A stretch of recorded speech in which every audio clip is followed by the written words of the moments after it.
Okay, great. Thanks everybody for joining us. This is our first SIR RFS consult workshop. It's going to be geared for students, residents, fellows, and we're lucky to have 2 attendings here that are going to be teaching us. So we got Dr. Daniel Kirkpatrick. He and Dr. Ranade have both trained in multiple different locations with multiple different skill sets. So we're lucky and thankful to have them here teach us today. So Dr. Kirkpatrick trained in Kansas, then he was in Colorado, and now he's working in Michigan as faculty. And Dr. Ranade was in Medical College of Wisconsin, then went to Mount Sinai where she worked as an attending for a while, and now she's at UCLA. So thanks both of you, and we can go ahead and get started with Dr. Kirkpatrick. He's going to talk about lower extremity DVT. All right.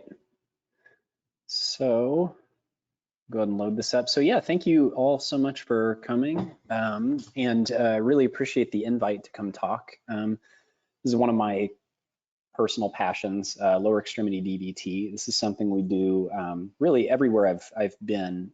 We've done a lot of this, so it's something that I've kind of grown to like and have a passion for. So what I want to go over is just kind of from the beginning to the end of from consult to kind of the end of treatment, and so. Relevant to this, I don't really have any conflicts of interest. I don't hold any stocks in any of these fantastic companies. But the one thing I will say is that venous disease is an area that is still kind of one of those here be dragons territories in medicine, where we do have some information to guide our treatments, but this is very reflective of my practice. But no matter where you go, it's going to be a little bit different how people approach this.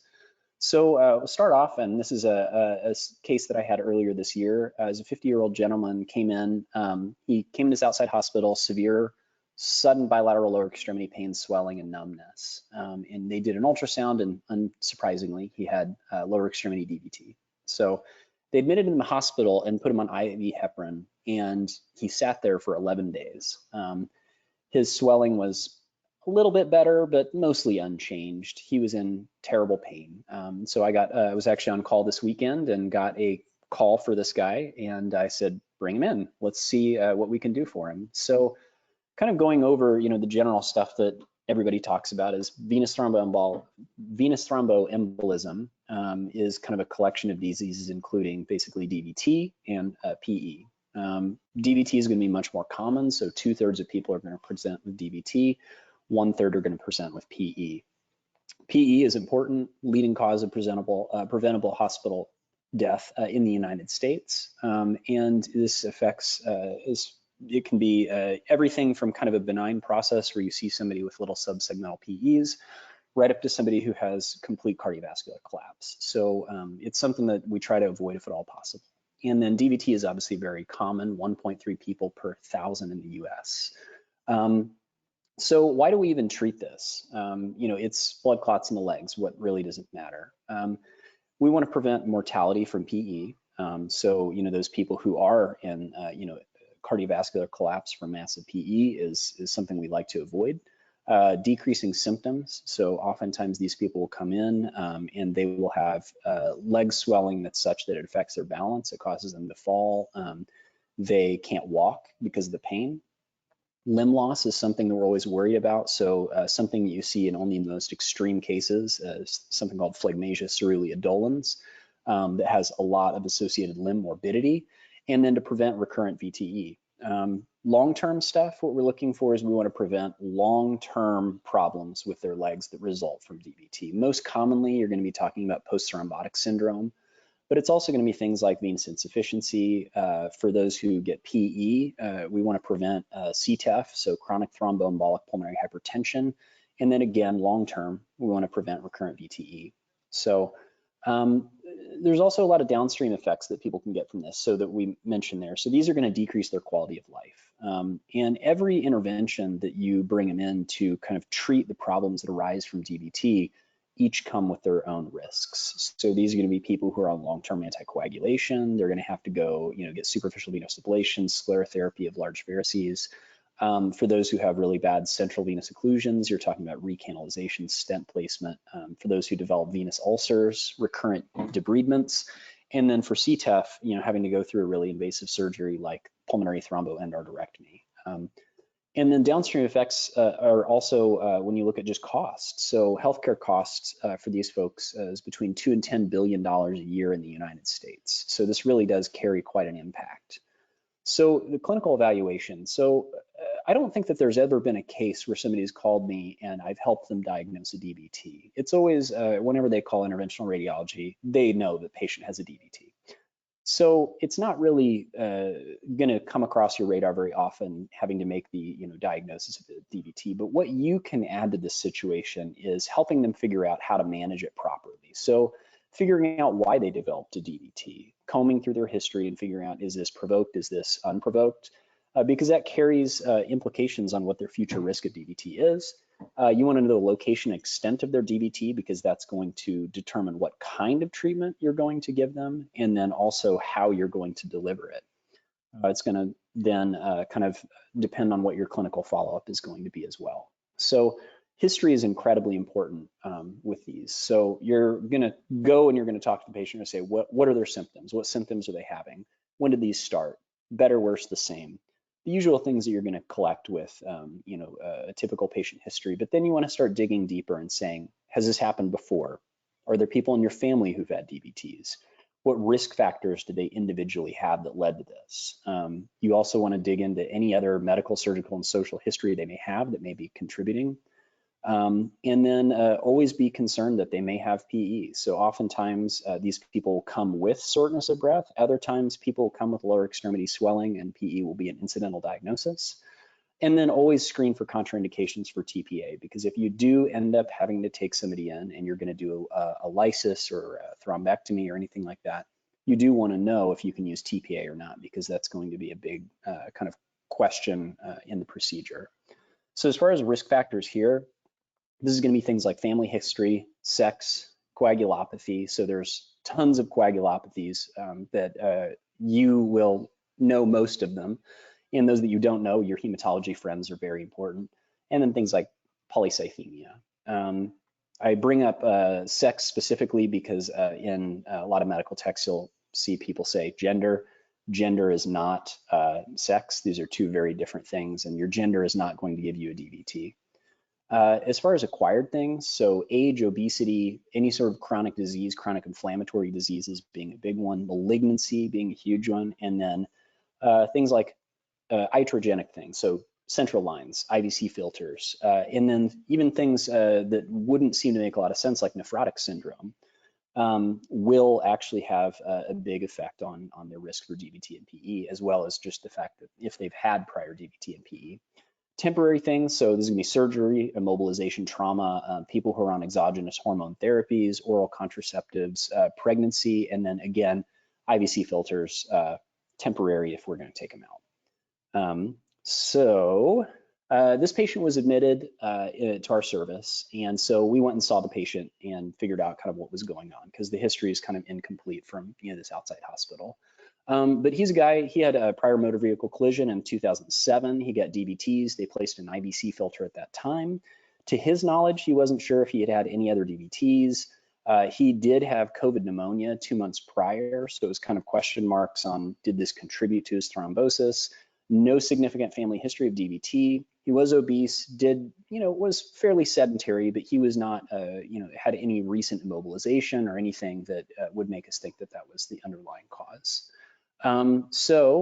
Physical exam. So physical exam for DVT is not really helpful. There are a lot of maneuvers that you learn in medical school that are supposedly very accurate for the diagnosis of DVT.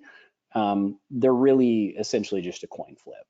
So physical exam is something, when you have somebody who has tremendous unilateral leg swelling, that's pretty easy to guess that they may have a DVT. But there's a lot of people who have it who their leg looks fairly normal. For those that do actually have really, obvious swelling, this is what that looks like. So you'll see, gross asymmetrical swelling of the limb. Sometimes it's on both sides. You're going to see pitting edema. People have pain, cramping, heaviness of the limb, color changes, and probably the most important thing that I hammer in people as far as physical exam on these consults is you always want to check their peripheral pulses. That kind of goes back to what I had mentioned in the beginning about phlegmasia cerulea dolens. So there's two kind of versions of phlegmasia. There's phlegmasia alba dolens, which is kind of like not as critical as this, but then phlegmasia cerulea dolens is kind of a more advanced variety of that. So this is going to be where you have really extensive thrombosis of a limb that includes both the deep system as well as the superficial system, as well as any collaterals that may be present. So essentially there is no venous outflow of the leg. They start third spacing fluid into these legs, they get compartment syndrome, and that compartment syndrome eventually causes, basically halts any arterial inflow into the leg. And then they go, basically get just florid ischemia of their limb and venous gangrene. This is a surgical emergency, or an emergency regardless. This can be treated endovascularly, but I would highly recommend most people to get vascular surgery involved early, because if they do need fasciotomies to decompress their limb, that can be something that can be limb saving. Regardless, this has a pretty, dismal outcome. The people who do develop this oftentimes will have their lower extremity amputated, and there's many of them that end up dying. So when we went and saw this patient, severe symmetric bilateral lower extremity edema, really bad scrotal edema, but his peripheral pulses were intact. We didn't really have any concern for phlegmasia in his circumstance. So first thing out of your mouth whenever you get this phone call is, if they have not yet started the patient on anticoagulation, it is time to start it. Every second really matters when getting heparin started. As soon as you get heparin started, the progression of thrombus decreases and risk of PE drops precipitously after you've started heparin. So it's a really, really critical part of the what you can recommend to people if it hasn't already been done. So patient had already been started on a heparin drip. We got kind of the usual workup on folks. So, starting off really fairly simple. All of this is almost always drawn for us already at the time of consults, but if not, then you can make sure that they always get a CVC, BMP, and a Coag panel. And there's a few things that we want to know. So we get a CVC. It's like, what does it really matter? They have a DVT. Well, if we're going to be treating this person, we're probably going to make them bleed. We're also going to have to get into their veins. And so you want to know, are they profoundly thrombocytopenic? We do want to know our starting hemoglobin, because whenever we send them back up to the floor after these procedures, we want to follow that, because there's a very, real likelihood that we could cause them to bleed. So knowing kind of where we start is important with those things. BMP is important. We're going to look for metabolic derangements, hyperkalemia, anything that would make us think that we're going to potentially cause more problems by going in than not, or to screen for issues that can be corrected before. If you've ever used the angiojet, it is one of the thrombectomy devices that actually lyses RBCs. It can be fairly rough on the kidneys, and it releases adenosine too, which can have cardiovascular implications as well. So you always want to kind of have an idea on what the renal function is as well. And then Coag panel is always important. You want to know, if they are on heparin, are they therapeutic? And if you end up doing any sort of catheter-based procedure, you want to know their fibrinogen, and you want to make sure their INR is relatively within normal limits. So his labs were normal. There wasn't really anything contributory, that would kind of throw up any red flags as far as that goes. So the other thing you want to do is you want to get an ultrasound, and you want to get a real ultrasound. Again, this is usually something that's already been obtained by the time the consult comes in, but it's important because a lot of times what will happen is they'll do point of care ultrasound in the ED, and they can make the diagnosis there, but that's not sufficient as far as your job when it comes to providing treatment. So a lot of times, they'll slap a transducer on their leg, find a non-compressible vein, and they'll say a patient has a DVT. Well, okay, that's helpful in a way, but usually it's incomplete. So you don't really know, like, well, how far does the DVT extend? It's like, they'll scan one leg, then the other leg. Usually they don't even label the images. And so it's something that's a great diagnostic tool, but as far as our decision to intervene and how to intervene, it's completely insufficient. So trust at your own risk. These are going to be comprehensive exams. So they're going to look at all of the lower extremity veins, top to bottom. If you have a really, really, really good tech, they will also look at, do spectral Doppler of usually any artery in the lower extremity, usually the dorsalis pedis. as kind of a screener for phlegmasia. And so it's just much better in the long run. So you're going to confirm the diagnosis with this. So you're going to review the images yourself, and you're going to say, do they have a DVT? Everybody always asks, on every board test ever, what's the most sensitive and specific test to diagnose DVT? And it's going to be compression ultrasound. So you're going to place an ultrasound transducer on the vein, and you're going to compress the vein. If the vein does not compress, that is a DVT until proven otherwise. So, other things fill in the blanks, spectral Doppler, color Doppler, things like that are nice, but at the end of the day, compression is going to be really what tells you the story.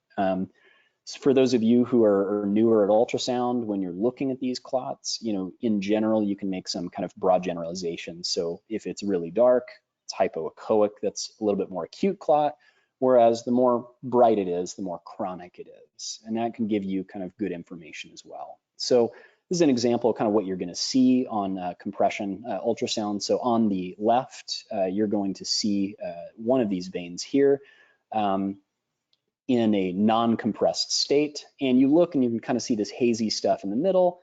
You could have a bad transducer, that could be anything. However, on the second image, this is with compression. And you see they've kind of calipered out these veins. And it doesn't really matter what those veins look like. They're not compressible, so they have a DVT in them. You can be fancy and get some spectral Doppler here that just shows no flow and just kind of this black void where you'd expect flowing blood to be. And then just a couple examples of kind of what you may see with more chronic DVT. So when you compare it to kind of these where it's just kind of this black hole, you can kind of see in these hyperechoic material kind of throughout the lumen. You can see these darker areas that are probably channels that are recanalized portions of the clot. And then this is another kind of example of a little bit more chronic appearing clot for those of you who haven't seen that yet. So the extent of DVT is important on ultrasound. So this is going to, we'll talk about this a little bit later, but this is certainly going to have huge implications on where are we going to access this patient if they do end up needing some sort of catheter-based therapy. And then 2, to rule out phlegmasia. So like I said, if you have a good ultrasound tech, they'll get pictures of at least one of the dorsalis pedis arteries. If you're lucky, it'll be both legs. And there's a characteristic waveform you want to look for in this situation. So these are actually real cases. This is a case that I had a couple years back. On the left is completely normal. So you, when you see spectral Doppler, you see this characteristic kind of triphasic pattern in a normal artery. You're going to see, antegrade systolic flow, brief diastolic reversal, and then you're going to see some forward flow at the end of that. In a leg that has, in a phlegmatic leg, what you're going to see is more this waveform, where you have really, significant spectral broadening, and essentially there is complete reversal of flow throughout all of diastole. So blood in this limb is not going forward. It's just kind of oscillating back and forth and back and forth and back and forth. And there's no kind of net antegrade flow. And so that's really important to kind of identify if you do review the ultrasound yourself, which you always should. So we looked at the outside ultrasound. It was kind of an incomplete exam. They basically showed, oh, hey, there's, lower extremity thrombus, and that's that. So whenever we rescanned him, whenever he got in, he'd been on heparin for 11 days. We wanted to see, did anything happen? It was a little bit better. So his lower extremities had cleared up a little bit, but centrally he was still completely occluded. So in these instances where you have an ultrasound and you can't really see above the inguinal ligament, it's always a good idea to get a CTV. And that's for anybody you're considering kind of intervening upon. If you get a call and they say, hey, we have a patient with lower extremity DVT, say, does it extend above the inguinal ligament? If they say no, then you may be able to get off just by saying, okay, this is, we can just treat this with anticoagulation. But if it does, you really want to know what's the cephalad extent of clot, because again, that's really going to depend on what you're looking for, or it's going to depend on kind of how your treatment plays out. The other thing is you want to look for, why did this happen? Do we have any idea why this happened? And in this gentleman, we see an old filter here completely flopped over on its side. So we can say it's probably filter related in this situation. So it really comes down to, who should we treat? We have different things, different ways of treating people. How do we pick out from the crowd who the people we are we should treat. And I always say everyone. The caveat being, not every therapy involves a catheter. And so this is my really, really, really gross generalization of basically treating lower extremity DVT. And it basically comes down to, if you have isolated tibial clot, usually don't treat that. Usually not even with anticoagulation, although you will find people who kind of fall on both sides of the fence on that. For FemPop DVT, that is anticoagulation. So we've had trials that have shown us that, FemPop DVT, if treated with catheter-based lysis, there's really not any sort of long-term durable improvement in things like postthrombotic syndrome. And if clot extends above the inguinal ligament and it's in the iliac system, then that's usually somebody that you want to start considering for an intervention. So I don't know what my animation scheme there was, but it wasn't working. So tibial DVT. So if you have isolated tibial DVT, this has a really, really low risk of embolizing. And even if it does, the volume of clot is so low, it's unlikely to be clinically significant. This is something that, like I mentioned, you're not required to treat. Many patients who come into the ED who end up with tibial clot will end up on anticoagulation. It's not necessarily required.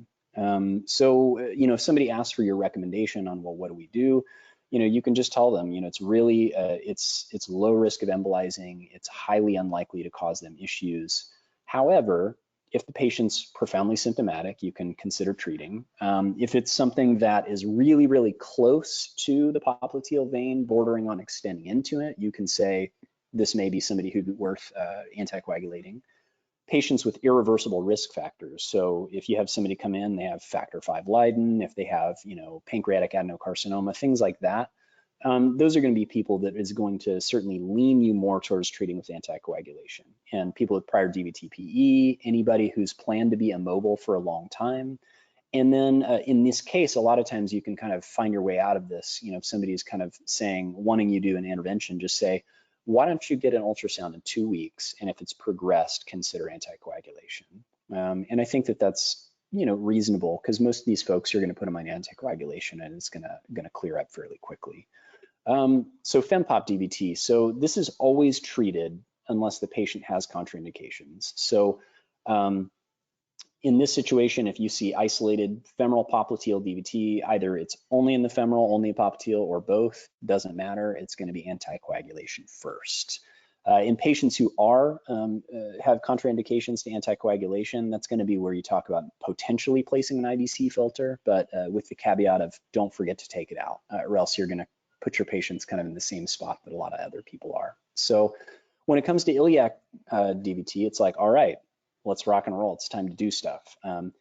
And I would caution you in jumping right to that, but there is a lot of evidence kind of behind who we treat and who we don't in this situation. So really simple, regardless of where the clot is, if the patient has a threatened limb, you need to treat them regardless. And if the patient is really, really severely symptomatic, regardless of anticoagulation, you should really consider doing some sort of catheter-based intervention. When it comes to people who have extensive DVT, they're not profoundly symptomatic, they don't have a threatened limb, things get a little bit more murky, and you kind of have to start, kind of going off, okay, what do we need and what's the best thing to do in this situation? And the things that you're going to come across in almost every discussion about DVT are going to be 2 trials, and it's going to be Cadent, so catheter-directed venous thrombolysis trial, and then the ATTRACT trial, so acute venous thrombosis, thrombus removal with adjunctive catheter-directed thrombolysis. So much easier to say Cadent than ATTRACT. So Cadent, so this is a 209 patients with acute proximal DVT. They were set into 2 groups, those treated with lysis, anticoagulation, and compression, so compression stockings, or patients who were just treated with anticoagulation and compression alone. They did find that there was a reduced risk of PTS at 2 years when you added lysis to the situation. However, at 5-year follow-up, they did show that there was a continued benefit, but there really wasn't any difference in the quality of life measures that they were looking for. So, you could say no long-term benefit, but it certainly made them feel better in the short term.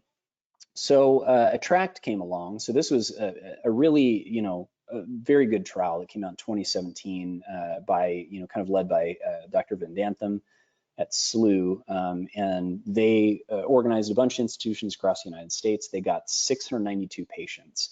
They took people who had symptomatic DVT that was femoral, common femoral, or iliac clot, and they did a similar thing. So they treated them with lysis, anticoagulation, and compression, and then the people with anticoagulation and compression alone.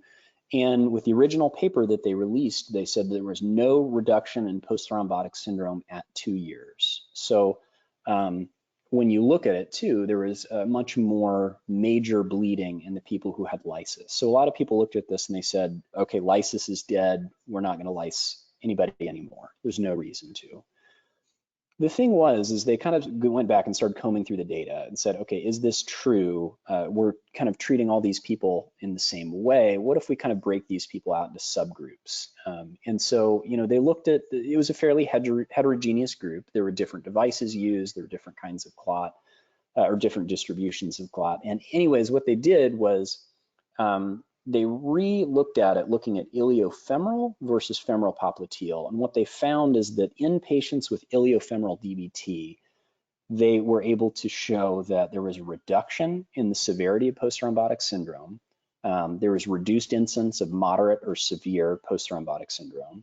And then there was improved venous specific quality of life at 2 years. One caveat to mention, though, is that there was less efficacy and more bleeding complications in those greater than 65 years of age. So certainly when you start looking into patients who are on the older side, you do want to kind of take pause and make sure that that's the right patient who needs an intervention. So then it comes back to kind of what everybody wants to talk about, which is how do we treat this? And in this situation, some of my general kind of things that I think about going into this is you want to keep them on anticoagulation right up to the procedure. When you take them off, it's just going to start reaccumulating. So always, keep heparin on up until the time. You want to start looking and thinking through how are you going to clear this up? We have a lot of different tools. We have a lot of different places that we can access. And there's a lot of different ways that you can skin the cat. But you're going to kind of come up with your own approach to this. But you do need to know, where is this clot? And then you're going to start the procedure and you're going to say, all right, we want to remove as much clot as possible because you need antegrade flow through this area. So in venous disease, flow is absolutely everything. If you don't open up a channel of flow from the foot back to the heart, it's going to rethrombose. You need to find any sort of underlying obstruction that may be causing, that may have caused this or contributed to it, and you need to relieve that. If you have to, you need to reconstruct, which we'll talk about a little bit later, and that's going to be basically stent reconstruction of the iliocaval system. And then you need to follow them up for as long as they are alive. As soon as you've intervened on this patient and as soon as you leave a stent behind, there's a lot of responsibility that you've taken on. And so always, think very carefully before you go into doing this. So access is important. So you always want to access outside of the clot. So if the clot, ends in the distal femoral, you can access in the popliteal. As long as you're accessing a patent vessel, that's good. Like I said, you want to open a channel from, basically patent vessel to patent vessel. And if you're not, your chances of it rethrombosis are quite high. So in this patient, we were able to kind of come from above. There were a lot of logistical problems in this case as far as his positioning. And so I usually like to work from below. In this case, we came from above. We injected on both sides and contrast went in and just sat there. So there's no real fancy venogram here. It's basically just sits there. So, so second, you want to remove clot. There's a lot of different ways you can do this. As far as intraprocedurally, pharmacologic thrombolysis is not really something that you do. That's going to be them being on anticoagulation. So when it comes to devices, you're going to look at pharmacomechanical and mechanical. And I take that back. Pharmacologic thrombolysis, that's going to be lysis catheters and things like that. So there's a lot of different devices. So pharmacologic is going to be lysis catheters. Pharmacomechanical thrombolysis is going to be things like the angiojet, where you're combining a lytic like TPA, as well as a device that has some sort of mechanical it has a mechanical process to break up the clot. And in the case of angiojet, it's a jet of saline that kind of, you blow all this TPA into the clot, and then you go through a little bit later and you use this jet of saline to kind of break up the clot, and then it sucks it back in the catheter. And you have things like mechanical thrombectomy that are going to be things like the clot triever, which is essentially just a large basket you're dragging back through the veins that gathers clot, or something like the penumbra indigo system, where it's essentially just a suction catheter. So you're going to put it up there and it's just going to suck the clot out that way, but it doesn't involve any sort of pharmacologic intervention. So after what I can't recall, the time gets blurry. This is either 4 or 5 hours after we'd started the procedure. I think it started at 6 p.m. if I'm not mistaken. So this is around midnight, and we had been working, and this is what we were left with. So we do have an open channel, but it looks awful. You can see collateral filling, so you look at this and you're like, well, it doesn't look that bad. There's a little bit of chronic clot on the right, a little bit of chronic clot on the left, but the dynamics of contrast flow were not encouraging as far as this goes. Going to treat obstruction, so you want to ask yourself, why did they clot? So you're going to be looking for patients with May-Thurner syndrome. You're going to be looking at people with any sort of extrinsic compression, whether it be malignancy or otherwise. And then the most important thing are IVC filters, my ultimate enemy. So these are going to be things that you're going to see all throughout your career. People will indiscriminately put these in, and you really do want to take them out if possible. And some people it's not possible, but if you have a patient that comes in and they've clotted in both their legs and they have an IVC filter in, that is the IVC filter's fault, and you need to remove the nidus of obstruction, which seems counterintuitive whenever you want to go in and lyse a patient and treat their clot. And you think, well, if I take this out, all the clot's going to go to the lungs. And you may be right, and some is going to go to the lungs, but before you're done, you need to remove the IVC filter. Always bring up anytime people talk about, iliofemoral clot and iliac clot in general, is that there has been some research done that said that in people who do have iliac clot, there is some obstruction somewhere. I think it was 80% of patients they looked at had some sort of obstructive pathology resulting in this clot. So that's why I think probably one of the reasons why the ATTRACT trial kind of singled those folks out, or why they were identified. So in this patient, this guy had a Cook Select filter that was placed in 2007 and never retrieved. So it was still completely intact. It wasn't fractured, but it was certainly tilted against the wall. It was really adherent to the wall, so it took a lot of blunt dissection with forceps. We were eventually able to grab it and remove it. This is not the picture of the filter, but one that I'd done before. I forgot to take a picture of this filter, and I was very sad. So this is a stand-in over here. So immediately after taking the filter out, you always want to do a inferior via cavagram, make sure that there is not anything, any sort of extrav or anything like that you would need to intervene upon. So once we'd taken the filter out, removed as much clot as we could, this is again what we were left with. So this is kind of our vena cavagram. You can see kind of early, these things look mostly patent, but then kind of on the late phase, it just looks like garbage. There is still just a lot of slow flow. There's collateral filling. There's still filling defects in this. So this was the moment where we were like, okay, we're going to have to do something about this. So we go in, and I do IVUS on these cases almost exclusively, but this is what we were seeing on the inside, and essentially is just very, very, really tenacious chronic clot. It's wall adherent, and as we just scanned up and down, clearly, this patient had clotted before, and there was plenty of time for his body to basically turn it into chronic clot, and which is really difficult to treat. And so in this case, we didn't really have any choice but to do an iliocaval reconstruction. And so we're going to basically go up, you're going to plasty everything top to bottom, you're going to use IVUS to size these stents appropriately, and then you're going to go through and you're going to place stents from normal vein to normal vein.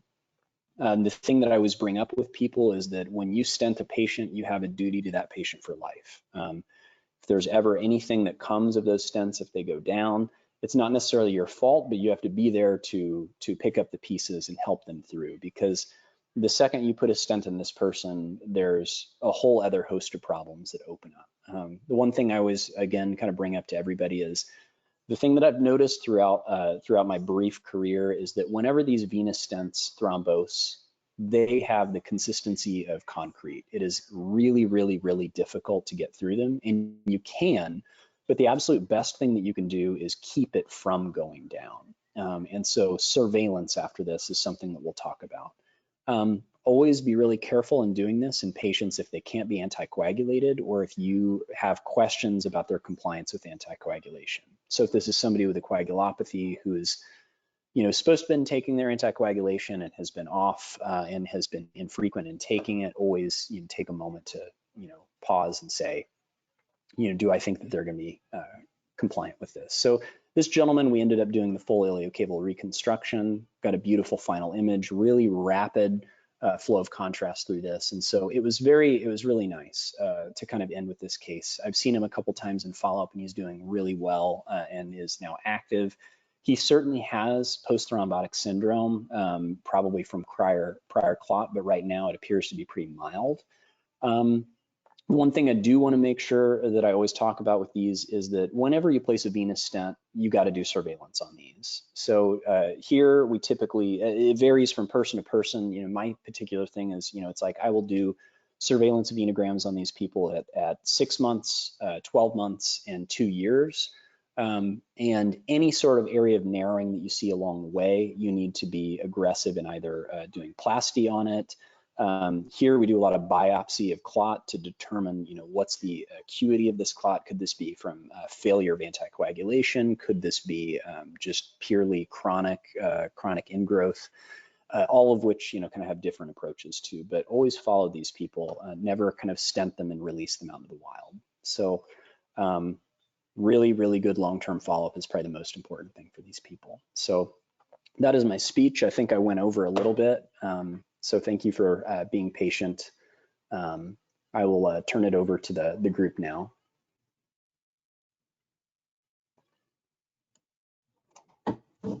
Hey, thanks so much. That was really awesome, and just going over it all from start to finish was really helpful, especially going over those trials too. I think we all need a reminder of that. I had a quick question actually. I think in the beginning slides you mentioned.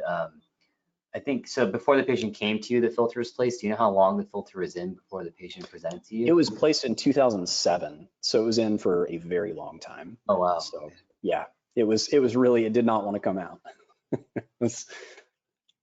which is fun, but yeah, it's for sure to pop out really easily. Great. Well, I think we'll keep an eye on the chat box in case other things come up, and then we can relay them to you. And I know it's getting late for you as well, so. Oh, I'm perfectly fine. I'm ready to take questions as needed. Okay, cool. All right, so we'll keep you in the loop, and then maybe Dr. Ranade can go ahead and get started now too. Sounds good. Cool. So, oh boy, slideshow. You can see my screen, I hope. Yep. Yeah, we can see your screen. Perfect. So thank you for having me. This is a very long talk, so I'm going to kind of speed through the initial portion because I think you guys will enjoy the stuff towards the end of the talk a little bit more, which is more practical things and some cases. But if there's any questions, obviously I can take them at the end. So I wanted to talk to you guys about critical limb ischemia, basically treatment of below knee peripheral arterial disease in cases where someone has either chronic limb ischemia and or acute presentation of limb ischemia, and that's in the below knee vasculature. So peripheral arterial disease, as you guys know, basically atherosclerotic plaque within the lower extremity typically will present as claudication symptoms in patients where they're having issues with, pain when they walk or are active. And, basically that can progress to then them having issues with pain that can present at rest. And then furthermore, they can end up with non-healing wounds and or ulcers that are essentially just not healing and are gangrene, and that, you know, is the final worst stage of peripheral arterial disease, essentially, before they're requiring interventions and or amputations to take care of their peripheral arterial disease. So that's typical progression of, you know, some patients will never get there. Some patients have already gotten there before they come to see us.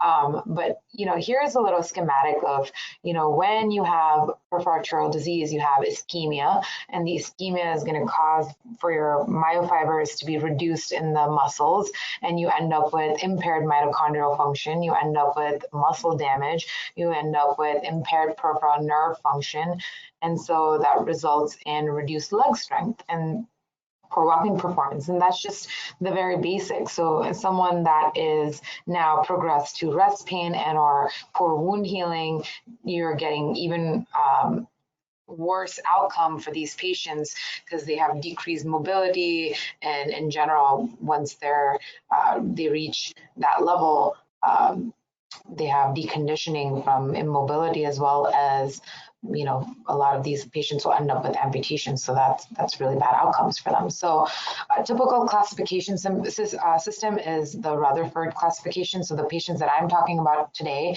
are typically Rutherford 4 to 6. So patients with ischemic rest pain, minor tissue loss, and or ulceration or gangrene. This is another classification called the WIFI classification. So you're looking at whether they have wounds. Is there a presence of ischemia? Is there a infection of the wound and or the bone involved? And so this becomes important in the CLI population. So outcomes of these patients are dire. So at 1 year, 10% fatal cardiovascular events, 25% will undergo amputation. So typical guidelines for who you're screening is typical people over 65, and if they are diabetics and or have a smoking history, you would start to screen at patients over 50. However, you'll see like a lot of these patients that present to us present at a late stage, and so you're, you know, going off the classifications again, Rutherford 4 to 6, you get physiologic or testing, non-invasive testing such as ABI PVRs. So that usually measures ankle brachial index. So if that's less than 0.4, then you're gearing more towards a CLI patient. And then typically these people will have multi-level disease. So, for some reason, I'm having some issues with seeing my own screen here. So give me 1 second.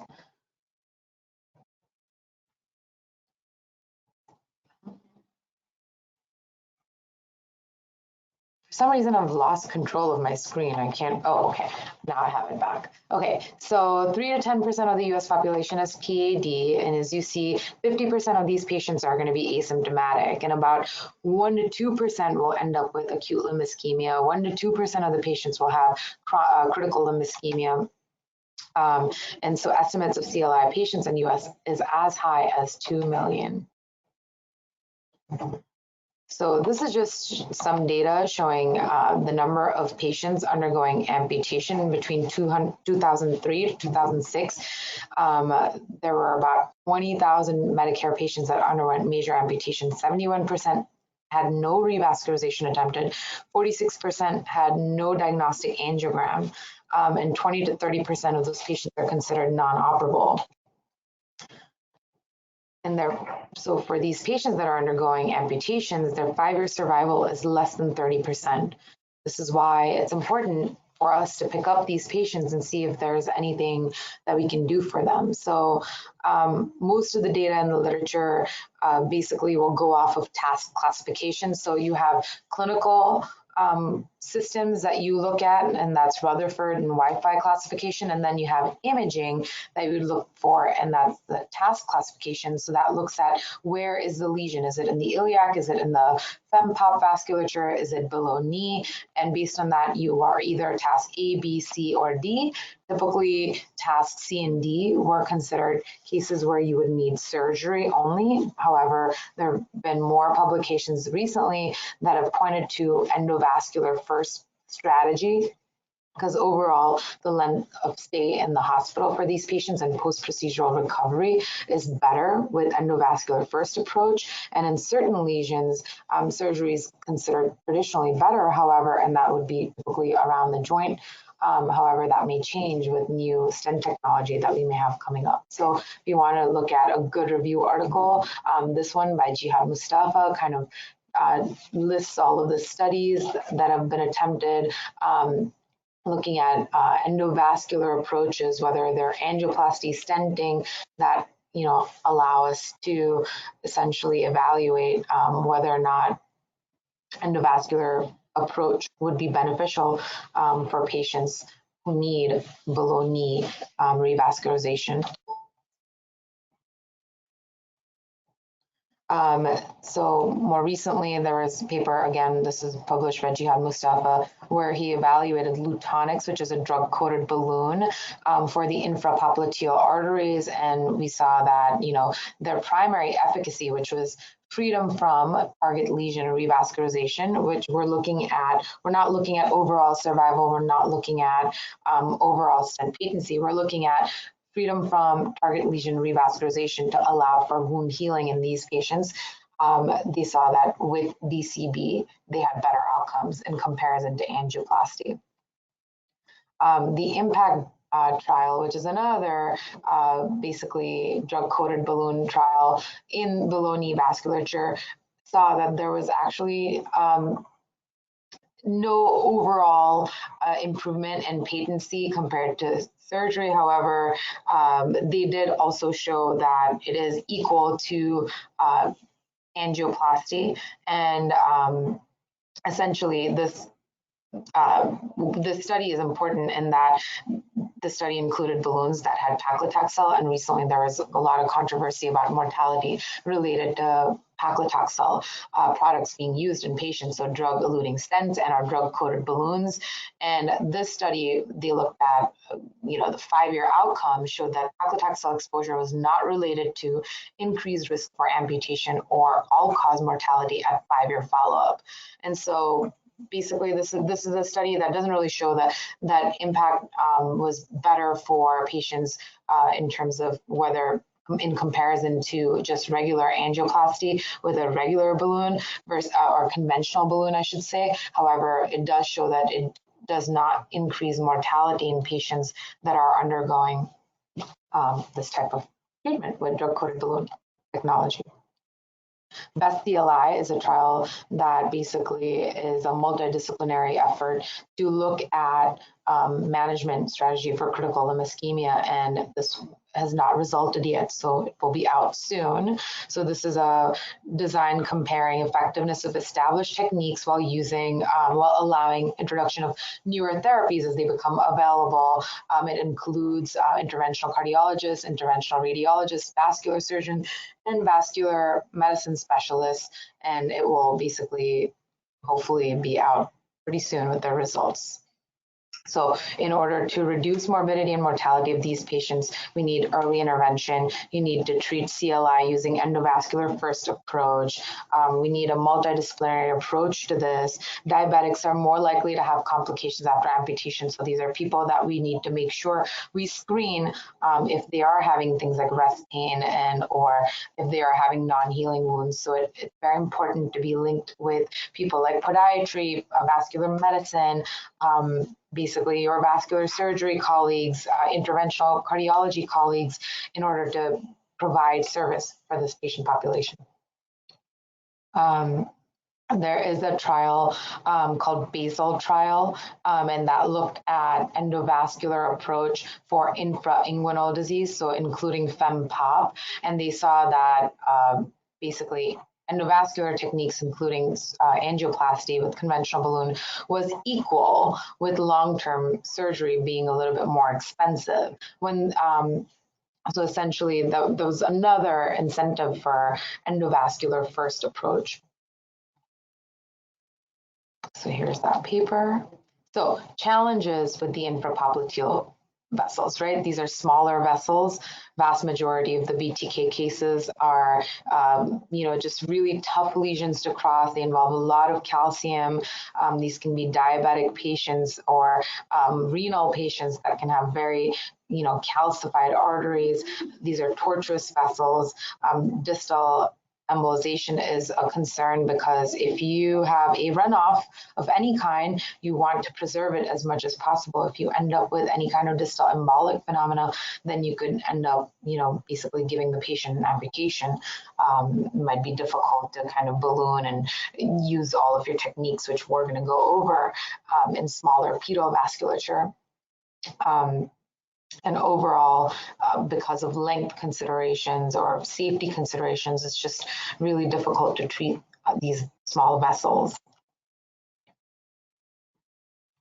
So the approach, are you, when you're setting up this case, are you going to go contralateral, which means are you going to get, for a left leg issue, will you get right common femoral access, go up and over, and then work on the left side? Do you need to get antegrade access, which means do you access the artery on the same side? Do you get pedal access? So all of those things need to be figured out prior to the case. So you do that by, you need first some kind of testing, ABI, PVRs, to look at where is the lesion. I prefer to get a CTA in every patient where I think there is multi-vessel disease, because then it can help you with planning of your access and what products are you going to use. Do you have any considerations for going radial versus femoral? Do you have devices that will reach all the way down to the area that you're trying to treat? I mean, remember that most of these patients with below knee disease will also have above knee disease. So first you need to make sure that you're able to get good access to essentially get all the way down to the level of below knee vessels, so your tibial vessels as well as your pedal vasculature. Here I have just a case example of someone showing the Safari technique. So you're basically going into the subintimal plane. This is done for vessels that are below the knee, essentially where you come in from above, antegrade, go up from below, pedal access.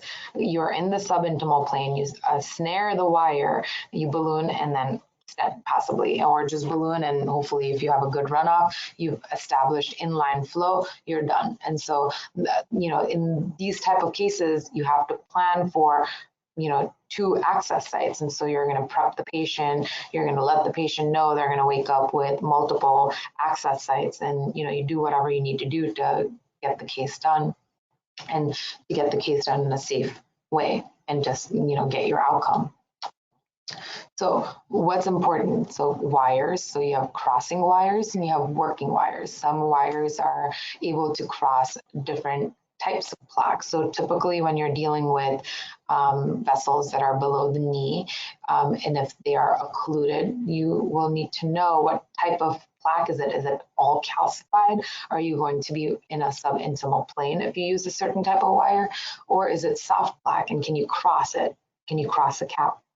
And then you would typically use some sort of a catheter over this wire to get the catheter through, and then switch out the wire for a working wire so you don't end up damaging the vessels in your foot, for example. And then you have balloons. Do you have monorail balloons, or do you have over-the-wire balloons? The difference between monorail versus over-the-wire is monorail balloons are rapid exchange balloons. So what they basically allow you to do is thread the first 15 to 20 centimeters of balloon over the wire, and then the wire comes off on the side. And that allows you to not have to, every time you're doing exchanges, pin pull wires over, 300 centimeter length wires. Because I'm sure if you've ever scrubbed a case that, as a PAD case, you've done some of the wire exchanges and the wires are extremely small, like they're 014 wires or 018 wires, and the balloons are very long. And whoever's doing the exchange, the poor med student at the end of the table, is pinning and pulling the balloon all the way back over a 300 centimeter wire. And that can be extremely painful if you're working alone. So if you have a monorail balloon, you kind of avoid that and you get your cases done faster. And then there's consideration for drug-coated balloons. To this day, that's the reason why I showed you the example of impact balloon and Lutonix. Essentially, we didn't really have good literature for use of drug-coated balloon below knees, but Lutonix just had some good outcomes, and now there's some reason to basically do some drug-coated balloon below the knee. Otherwise, the traditional approach was just conventional balloon angioplasty. Atherectomy devices. Again, there's certain atherectomy devices that might be long enough that you can go from contralateral femoral approach all the way down to the foot, and or from the radial approach down into the level of the pop, but that depends on how tall is the patient, how long is their device. So something like CSI can be used all the way down into the foot. Something like Jetstream, maybe you can use it to the level of the tibials, but you may not be able to go all the way down to the foot. And that might have to do with both the size of the vessels that's needed, minimum size of the vessel that's needed in order for you to be able to use the device, as well as length that the device usually would have. And also it depends on the amount of calcium that you encounter. Stents. So to this day, we don't really have any indicated stents for anything below the knee. What has been used to this day is coronary stents, because the size of the vessels below the knee is typically about 3.5 to 4 millimeters. And if you're going to try and stent anything, all we can use is coronary stents. And there are a couple new stents in the pipeline. Boston Scientific has their Saval trial, which will be essentially coming out with their results soon. So we'll see if those stents can be used below the knee and if they have good outcomes in terms of, again, most of these patients are critical limb ischemia patients. So the goal is typically not overall patency. It's usually wound healing and limb preservation. Using IVUS. So most of the operators that deal with critical limb ischemia and are, just in general PAD, I use IVUS to size my vessels. I use IVUS to see if I'm subintimal, to look at the plaque morphology, to look for dissections, to understand what's going on that's causing your flow to be sluggish after, for example, atherectomy. Is it dissections or is it sluggish flow related to embolic phenomena from the atherectomy that you just did? And a lot of people will also use extra vascular ultrasound. So basically just our regular ultrasound to see, to image your tibials and see what's a good access point. Where is your wire? Is it in the subintimal plane? Is it in intraluminal? And essentially you can do a lot of the procedure just under ultrasound and save yourself some fluoro that way. So again, like I said earlier, a lot of these patients with below knee issues will have multi-level disease. They can have severe calcification. A lot of them are chronic total occlusions.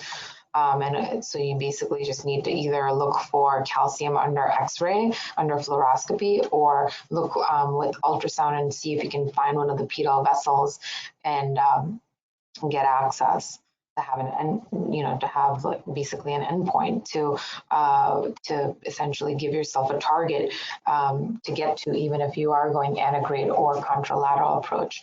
So when it comes to choosing a crossing wire, you look for tip load. So if it's stronger, then you use that for a patient with more calcium. So whisper wire is a commonly used wire. So the tip load is 1 gram. The back of a V18 wire, which is commonly used wire in IR, the back end of the V18 wire is 650 grams tip load. And then you look for other properties, like is this hydrophilic? Is this non-coated? And then diameter, is this an 014 versus an 018 versus 035 wire? And then you have different lengths. It can be 180 or a 300 length wire. And here's just some wire types, basically to help you with understanding what's a light wire versus what's a moderate support wire versus what's an extra support wire. So the Whisper, kind of a moderate support wire, is my go-to wire for most of my below knee cases. And this is another slide just showing you, what kind of features are you looking for? Tip stiffness, lubricity, support, durability. Are you able to shape the wire? Is it going to penetrate the cap? Does it give you good tactile feedback? Things like that. So for example, if you have a hydrophobic wire, one that's not coated, it's better for tactile response. It's better for a fibrotic calcified lesion, basically greater than 3-month-old CTO, because they provide the operator with good response to navigate any kind of channels that you might find. Hydrophilic wires are typically better for a chronic total occlusion that's soft, that's less than 3-month-old, that's basically softer to cross. So hydrophilic wires will typically find a channel through them and allow you to get through easily and basically get your catheter over it and do your procedure. Crossing catheters, so you might have seen some of these. My go-to is usually the quick cross catheter or the Navicross catheter. So quick cross comes in 014 or 035, and some of these other ones are different. Again, some of them are 018, some of them are 035. And so typically the crossing catheter has a little bit of sturdiness to it compared to just any kind of regular catheter, as well as it's typically tapered, and that allows you to cross any kind of lesion easily. Also, when you have a crossing catheter along with a crossing wire, you increase the strength of that tip 4-fold. Then we're going to talk about balloons. So what's important is, again, monorail versus over the wire. What is the lesion length? So typically when I'm doing tibials, I tend to prefer longer balloons. So I look for lengths that are 120 to 220, because that's going to make my procedure better for everyone, because less fluoro time, you pre-dilate a lesion, you do slower dilatations, especially if you're thinking about the type of plaque that you might have. If you have really calcified plaque, you have a chronic total occlusion, that vessel is damaged from having that plaque in it. And so typically if you were to just, get the largest balloon and just take it up rapidly, you're more likely to have that vessel have damage and dissections. So you typically want to pre-dilate. So for example, if it's an anterior tibial artery, typical anterior tibial artery should be about 3.5 millimeters. So I'll start with a 2 millimeter balloon, a long balloon. I'll take it up slowly. I'll keep that up for a little bit, take it down, and then exchange for a 3 millimeter balloon and kind of slowly do the dilatation so that I'm not basically shocking the vessel and causing it to stretch and basically dissect in multiple places. So slow dilatations, gradual increase in this diameter of the balloon is going to help you with better outcomes. You will have less spasm in your vessels. Frequently during these cases, you need to give the patient TPA and nitro throughout the case in order to see what you've done, because a lot of these vessels will just spasm right away and thrombose right away. And so for that reason, you need to do choosing your balloon, sizing it appropriately, taking it up gradually, and then making sure you have some nitro and TPA going throughout the case is important. Again, we talked about drug-coated balloons a little bit earlier. There wasn't to this point a whole lot of literature showing that drug-coated balloon was necessary for these, because basically POVA had the same kind of outcomes as DCBs until the Lutonics came out. So essentially most people would just do conventional balloon, and then if there was a dissection and it was flow limiting, you would stent it with a coronary stent and or just keep ballooning until you get the results you need. a chocolate balloon is a scoring balloon. Essentially, it has serrations built in around the balloon so that you can kind of get better angioplasty results, and it can be used in the popliteal vasculature. And then there's some balloons that are tapered balloons.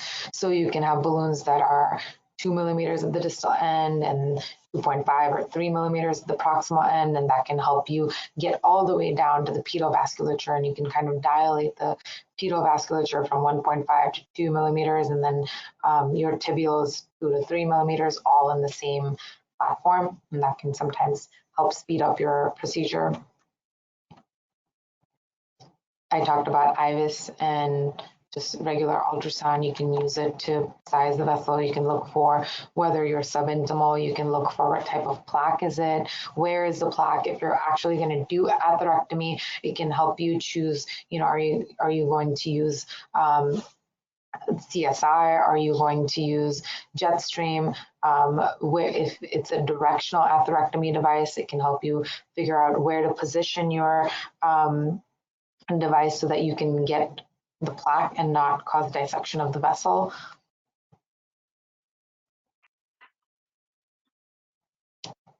And we talked about HOC1 is one of those, you know, basically atherectomy devices that allows you to do directional atherectomy, because you can, there's a radiopaque marker that shows you exactly where the blade is, so you can position it exactly where the plaque is. Then you have some of the other devices listed here.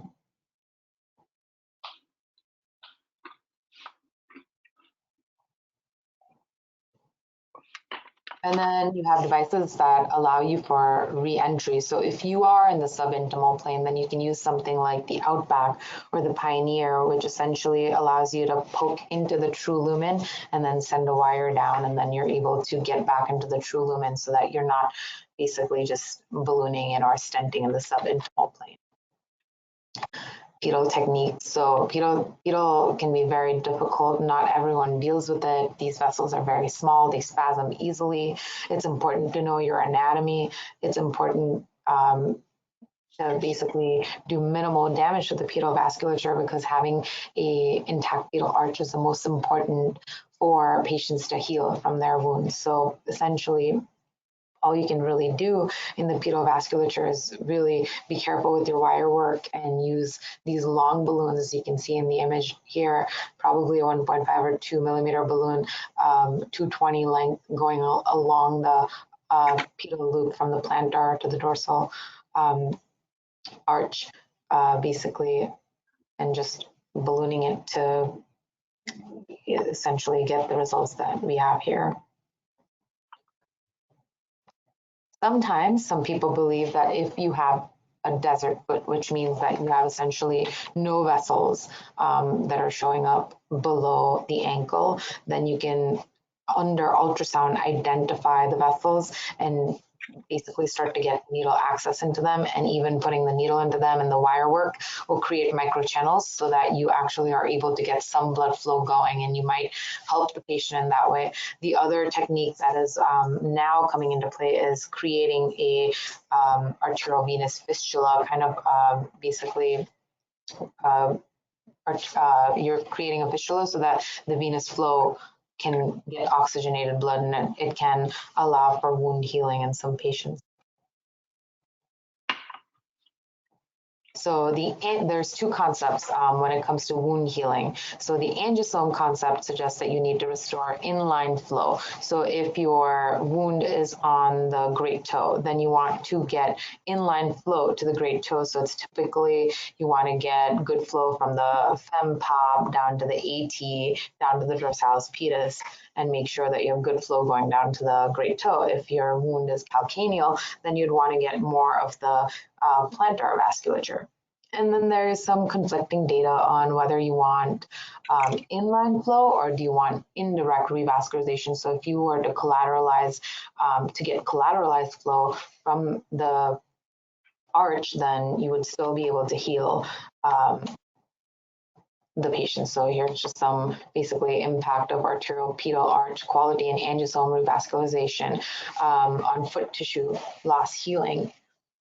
they realized that the quality of pedal arch did not influence the patency of amputation-free survival rates. However, the rates for healing and time to healing were directly influenced by the quality of the pedal arch rather than the angiosome that was revascularized. And then there's this other paper that shows the impact of the pedal arch patency on tissue loss and time to healing in diabetics undergoing endovascular revascularization. So the pedal arch status has a positive impact on time to healing. So again, having a intact pedal arch is important, but the jury is still out on whether or not you need the angiosome restored and or you can get angiographisome. So basically collateral circulation, providing basically if you can see blush through collateral circulation, is that enough? And some people believe in it and the jury's still out. I try to personally get inline flow to the lesion. I've seen anecdotally good results from getting my inline flow to the area that needs to have vascular supply, allow for wound healing. So that's usually my goal. So what's your endpoint? I try to, again, get inline flow to the area that needs to be vascularized. If I can open everything up, I try to, but at the same time, sometimes these cases are very, very difficult. So if you can just try and make sure they have no iliac disease, so they have no inflow issues. If you can fix their fem pop, so that they have just more robust blood supply going down to the tibials. And even if the tibials are out, they typically have collateral vasculature going down to the foot. That's enough. And if you are able to then open up either the anterior tibial or posterior tibial, getting some flow down to the pedal arch so that you have a pedal arch is important for healing. Because if you are able to open up these blood vessels and if the patient has gangrene of their toes, even if they lose the toes, that's okay. If they have a transmetatarsal amputation, is better than someone that's going to need a below knee amputation. So as long as they are able to preserve their limb, it's better. So you want to try and get at least some flow to the vessels. So post-procedural management, I put all of my patients on antiplatelet regimen at least for 3 months and typically lifelong. You want really good wound care for them. They need to modify their lifestyle. So smoking cessation, control of their diabetes, weight control, making sure they have PT, making sure they are on antihypertensives, making sure that they are on some kind of statins. There's a medication called sulostazol that has both effects on the vascular resistance, or basically the blood vessel, as well as it has antiplatelet properties, and that can be really good for patients.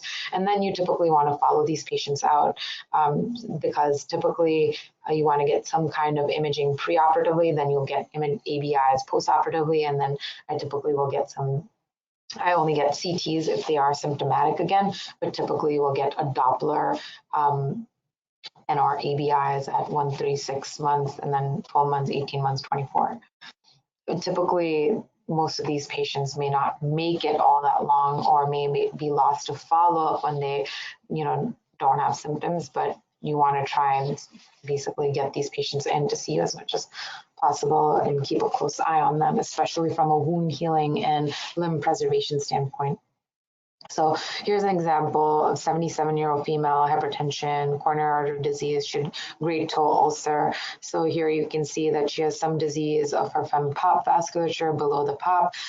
You have a little occlusion, you have some collaterals. You can see that the collaterals are feeding her tibials, and basically after just conventional balloon, we are now seeing some of this pop, below knee pop, as well as this AT.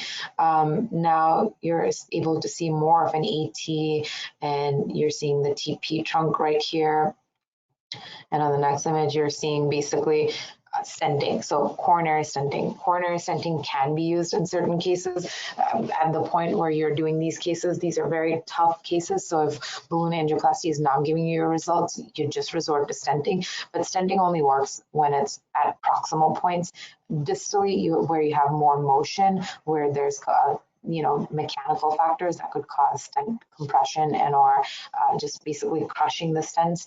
You don't want to put stents in those places. So typically if you're putting them in proximally, we don't look at, again, patency long-term for these. We're looking for, are we able to achieve wound healing? Are we able to have limb preservation? And in those cases, stenting has worked in the past. And so again, proximal stenting is okay to do. And so again, you're seeing here a Zion stent being deployed over an 014 wire. And basically you have good inline flow now all the way down to the dorsalis pedis. And then basically at 18 months, you are seeing good flow through the stent. And at 60 months, again, you're seeing good flow through the stent. So you can see that in the interim, she has acquired another stent in her pop, below knee pop, all the way down to her AT. And so basically, an example of a simple way to treat one of the patients. This is another patient, 62-year-old female with diabetes, Rutherford classification 6. She has osteomyelitis of her metatarsal head. Sorry for the poor imaging. These are some images I got from my past hospital. So this is all I could get for you guys. Here's the pop segment. You can see that AT, again, very, very diminutive. Here's AT and a TP trunk with perineal and posterior tibial, which shows that maybe there's some flow, but the pedal arch isn't complete. And basically, after just conventional balloon angioplasty, you're seeing basically all of the vessels come into play here, and you're seeing a more complete arch. And that allows for basically the patient to get, I don't have pictures of her healed wound, but that's what you would try and get. Now, this is a very complex case I recently did. The 75-year-old, he has rest pain. He was not candidate for surgery because he was a 75-year-old, but he was a smoker and his vessels are so calcified. He was told that all he could get was stents in his iliacs, and then that he wasn't a candidate for any further treatment. So, he's really debilitated because at this point he's caring for his wife. He's unable to walk. He has rest pain. He's unable to sleep. And you'll see here, I'm going to play this video. This is me trying to get this is a nitrix wire. So with my micropuncture access, everything was occluded, basically saw a tiny channel in the common femoral artery, tried to get a wire across, and you can just see the entire aorta essentially moves as I tried to thread this wire through, and I wasn't exactly sure if I was subintimal at this point or in true lumen. But then once I'm able to get the wires all the way into the aorta, I was able to make sure that I had stayed intraluminal this entire time. And so in this patient with rest pain, of course, you want to try first to open up his aorta-iliac vasculature in order to see if that alone will give him relief, because he just has rest pain. He has no wounds. So the only thing you could do to him is in trying to open up his, tibials and his pedal vasculature, you could only create ischemia and or give him an amputation. So you want to try and do minimum. And so the best thing to do is to fix the inflow. So you can see that the inflow here is not that great to begin with, but essentially, this is actually after a whole bunch of shockwave lithotripsy. So what lithotripsy does is it cracks the calcium and it allows for your vessel to expand. So you're less likely to have these dissections when you are putting in balloons and stents, and or risk of perforation, because this is such a calcified iliac vasculature as well as aorta. You can see the luminal diameter of the aorta up here was maybe about 1.8 centimeters, but the actual lumen was only about 8 millimeters or so. So you don't want to have kind of perforation or plaque rupture, because that could, be disastrous in this case. And so I typically tend to do these cases under general anesthesia. I want the patient completely stabilized, and so that we have full control. If they have bleeding, we're able to do something for them. And then you want to go with maybe something in the aorta-iliac vasculature. If they are really calcified, do shockwave lithotripsy first, then serial ballooning, and then if need be, stenting. And in this patient that was done. And at the end of this, you'll see slightly better, flow going down. But again, everything is going down to the legs through collaterals. He does not actually have a patent SFA. So we finished the inflow day 1. We sent him home. He still had symptoms as we had expected. So we brought him back for repeat intervention. And here you'll see is that basically he has poor flow to his feet. I mean, look at the runoff here.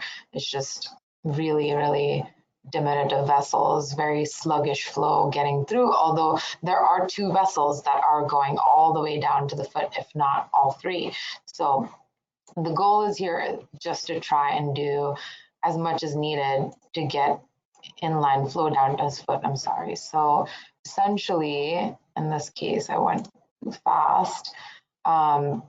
We tried to access the pedal vasculature because he was a very difficult patient, and we were unable to essentially, I keep moving forward, I'm so sorry. He had no common femoral artery on the left side. So we decided to go on the left side first to try it. His symptoms were worse on the left side. We tried to access the pedal vasculature with ultrasound. And as you can see here, the shape of the catheter as it's going across is not looking entirely intraluminal. Actually, the only way to confirm is if you are able to aspirate some blood to inject a little bit of contrast. Never inject contrast if you're not able to aspirate blood, because you're just going to create blobs for everyone to see. So basically, once you're able to aspirate some blood, you can inject a little bit of contrast. We know here we are not subintimal because you're seeing that certain branches are lighting up. So at this point, we're intraluminal, but this course of the vessel did not look normal to us, and it looked like we were subintimal for most of it. So at this point, using whatever access we could get, whatever we could access, which was a tiny channel again in the common femoral, we were able to do just an angiogram to identify what the true lumen is. And here you are actually seeing some blood flow in the true lumen, and you can see that my catheter is not exactly in the lumen. So I'm in a subintimal plane here, and or just extravascular. So going to the next slide, this is one of the techniques to get antegrade access, is essentially through your, if you have already gotten access in the retrograde fashion, but you're trying to go antegrade in the same leg, you can get a reverse curve catheter. You can kind of drag it down to the same limb essentially, and then send wire out, allowing you to now get wire and catheter into the SFA, and then pulling your sheath back and flipping it to the same side. Obviously, in this patient who was totally occluded, we were unable to do that technique. So we decided that we just needed to get we needed to do a direct stick of the SFA, which is what we did in the antegrade approach. So direct stick of the SFA, I was able to get a wire down, which seemed like it was intraluminal. Then from below, I was able to pass a wire to the point where I was still intraluminal coming from below, and snare the wires. So you can use something like a 10mm snare. It's typically a 4 French system. It allows you to basically capture a wire, get a floss happening, essentially have wire coming out of one end and the other end. And when you hold the wire taut, now you have a really good rail on which you can then go ahead and balloon and you have really good control of the situation. So you can kind of see that after a whole bunch of ballooning, we are able to get 3 vessels in this patient. And here is our ballooning through the fem pop, and here is the final run where you're seeing that, significant improvement in the caliber of the femoral popliteal vasculature. At this point, we lost our anterior tibial. So again, we needed to get the wire back down, do some prolonged balloon dilatation at all of the origins. And at the end of it, we ended up using a little bit of, we ended up putting in a Illuvia, a drug-eluting stent into the femoral, and a Supera stent into the pop. So the advantage of Supera stent is it allows you for flexion points, essentially in the area of your knee. If you are going to have a lot of flexion motion, you don't want just any stent. You want a stent that allows you for that those kind of mechanical forces and not cause compression of the stent. So typically that's the stent to use in patients that are mobile. And here you can see that he had a good 3-vessel runoff. And again, I wasn't going to go all the way down to the foot. He did not really need he did not have any non-healing wounds or issues with gangrene. So all I want to do is improve the blood circulation down to the foot, and he had an intact pedal arch. So that's all we decided to do. And he's actually doing okay. He still has issues with his right leg, and it's all going to be staged. So we're going to bring him back for the right leg. So why does it matter? Amputations are often necessary, but they can be really disabling. There's a high cost associated with the deconditioning that patients have because of an amputation. And like you saw that, you know, at 5 years, 50% of the patients are, you know, basically not surviving. And so at 5 years, 30% of the patients don't survive. So it's really, really bad from their overall survival. And goal of therapy for us, endovascular first approach, is for tissue preservation, for limb salvage. We kind of improve their lifestyle. It results in overall less days they spend in the hospital and debilitated. And so overall faster healing, and it's, you know, better for them. So again, best CLI results are pending, and that's what we're all looking forward to. We talked about Lutonix a little bit today. There's 3 BTK trials, BTK is below knee vasculature, DES trials. There's some preliminary data that's been positive. We're waiting for Saval, which is going to be this long stent, which essentially mimics a coronary stent. It's just longer, so it's better for tibial vasculature. And then TAC endovascular system is a way to basically tack down dissections, and that's something that some people are comfortable with. You know, basically not everyone does it in below knee vasculature, and what we're looking for is any kind of bioabsorbable platforms, and those are yet not in the market. So that's my talk. If you guys are interested in learning more, there's a lot of societies like CLI Global Society, there's CLI Fighters, people that contributed to my with pictures and slides are, you know, people that I used to work with, my colleagues, Rob Lickstein, Vivian Bichet, Mircea Cristecu, who's at Emory, and here are my references. And that's basically all I have for you guys. Thanks so much. That was awesome, especially that last case. I have a lot of questions for you. I was just going to look in the chat to make sure. I know there are some questions for Dr. Kirkpatrick. It looks like you answered most of them. Let me just look and see if there's any questions for you specifically, Dr. Ranade.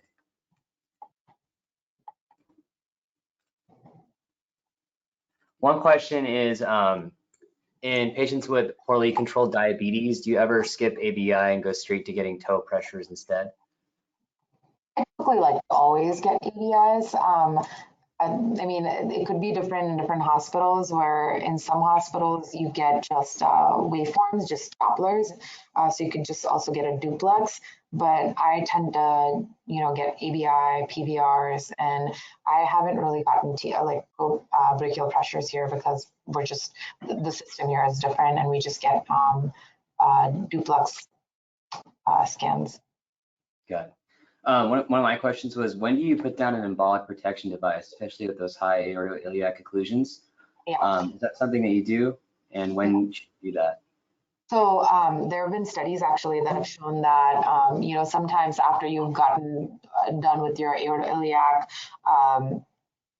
intervention or FemPop intervention, in the absence of an embolic protection device, sometimes you can have emboli showering distally, and you'll get this sluggish flow. So you might have a patent vessel, but not only do you have spasm, but you also have embolic stuff that's in your tibials, and that obviously you really don't want that. And there are certain devices that will say that you don't have any kind of calcium showering down, especially from something like Hawk 1. However, I tend to use embolic protection devices for most of them because I want to be careful when I'm doing these cases. The worst thing I can do is basically occlude their tibials and our pedal vasculature. So something like a spider might be useful. And the key is to make sure that whatever embolic protection devices that you're using are basically compatible with the atherectomy devices that you're going to use. So I wouldn't use it if I was just ballooning and stenting, but I would use it if you're using atherectomy devices. So something like Jetstream, which is Boston Scientific, you can typically do without an embolic protection device, but you'll always see something in the basket if you put the embolic protection device down. And so the reason why you wouldn't see a whole lot with Jetstream is because of the way Jetstream works. It has aspiration along with, so basically you're performing atherectomy, you're cutting the plaque, but you're aspirating at the same time, which is why it's so good for patients that might actually just have focal occlusion and then a whole area of stagnant or clot, basically beyond the focal occlusion, and because it has that aspiration component to it.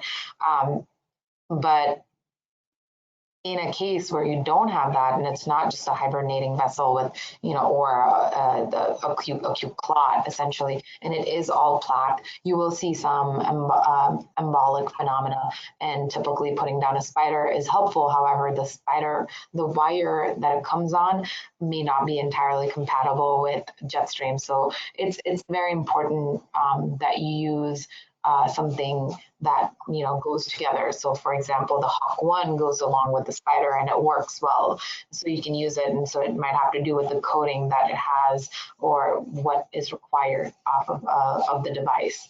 So something that you would, just typically, depending on what you have available at the hospital, you just ask the reps what's compatible. And also important thing to do is to basically look for where are you going to land your embolic protection device. I tend to put it in the POP and our distal femoral vessel, wherever I see normal vessel, wherever I can open up the basket completely and basically size the basket based on the size of the vessel. So typically, if it's in the POP, I tend to use like a 5mm basket. If it's in the femoral, I'll go for a 6mm basket. And, that's just something that comes with practice. Got it.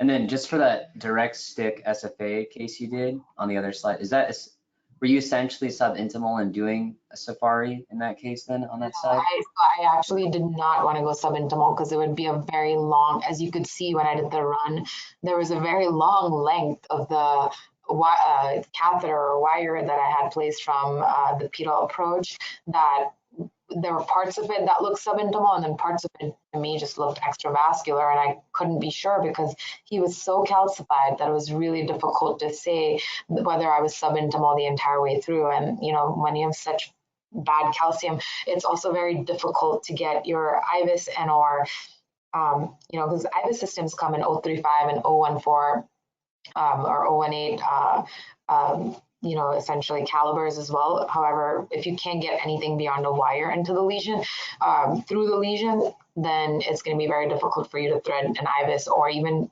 see it with extravascular ultrasound because of the amount of calcium. So I wasn't confident I was even subintimal. It didn't feel like a true Safari to me, and it was too long of lesion length. Typically, when you're doing Safari, you try to do it for smaller lengths.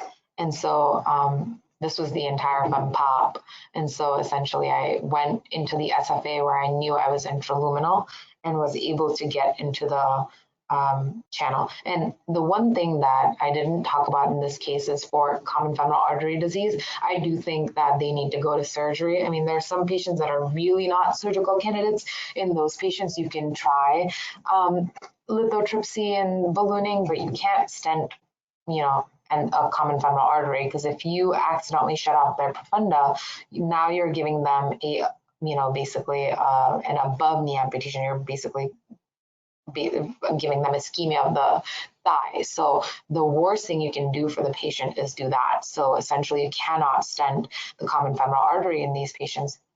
And so, or up to the level of the profunda. And so essentially, I tend to send them to vascular. So in this case, he did have a chunky calcific lesion involving the common femoral, which I ballooned. And that's how I was able to get any contrast to go down. You didn't see that contrast when we first did the aortic run because you know, essentially without ballooning that, you wouldn't be able to get through. And I kind of wanted to just see how he does. And if he does well, I'm going to send him to a vascular surgery colleague just to get open endarterectomy of that area. That's why I stented the aortoiliac vasculature first and then went to the fem pop, because if I can preserve areas where they could, if he's not a bypass candidate, because he has calcified vessels throughout, he doesn't have a good distal target, but at least if he can get endarterectomy, it would be a simple surgery for them, and overall recovery from it is